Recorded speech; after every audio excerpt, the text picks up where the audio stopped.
Life had intervened since high school in such a way that I hadn't thought about him in years, yet the hurt I now felt over his loss was a measure of what, deep down, I truly felt about him.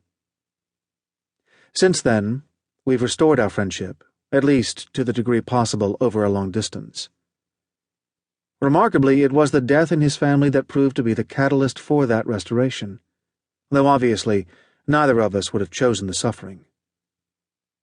Suffering is the theme of this book, and it is one that I have been thinking about my whole life, though mine has been a happy life. I grew up in a suburb of Bombay, now called Mumbai, and when I was 9 years old my grandfather died. I remembered my grandmother's expression as she returned from the hospital.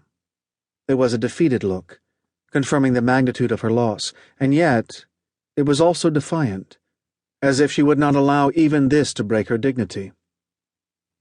I think this memory stands out for me not because it was so painful, but because my life was so problem-free that death came into it almost as an imposter, a misfit. And that's when I began noticing death lurking about, along with its siblings, tragedy, and suffering.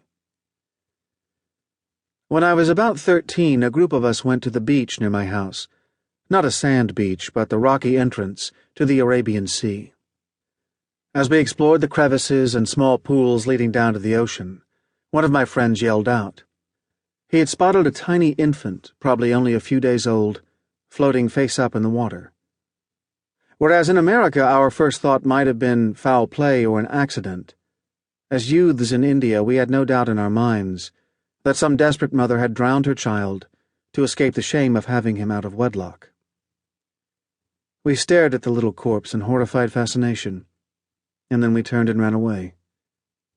To this day I wonder occasionally about that young mother, how she must have felt to be driven to do that, and how as a consequence a little life was extinguished even before it had its chance. I wasn't a complete stranger to suffering as a child. In India I was, after all, surrounded by people who lived on just a few rupees a day, but somehow it didn't make a strong impression. I suppose that's because I was just as likely to see the poor people around me smiling, or even hear them roar with laughter, as I was to encounter their groans and tears.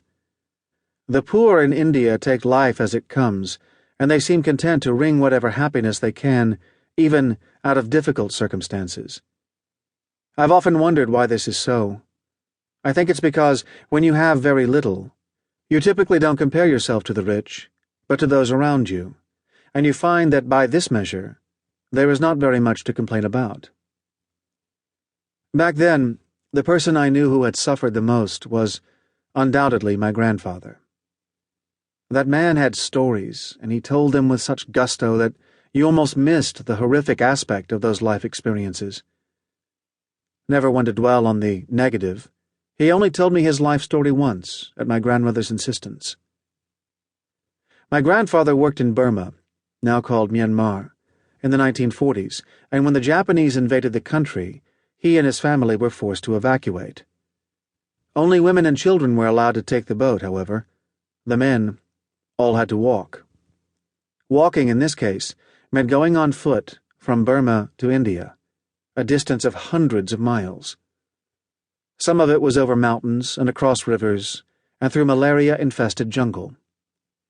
As he described it, there were corpses all along the way. Sometimes the refugees would come upon a massive current, and some were not brave enough to attempt to cross it, so they would just stop and stay put and die. When my grandfather reached India many months later, he was emaciated and disease-ridden, not far from death. Besides his health, he had lost his home, his savings, everything, except his wife and children. Yet, he recounted his hardships with enthusiasm and even humor. He spoke of being on a compulsory diet, and said he became so weak that even my sons could beat me up.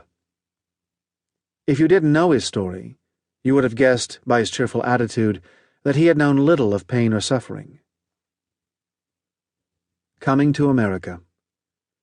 I came to America in 1978 as a Rotary exchange student, and a year later I enrolled as a freshman at Dartmouth College. Dartmouth was a wonderful experience, largely free of suffering,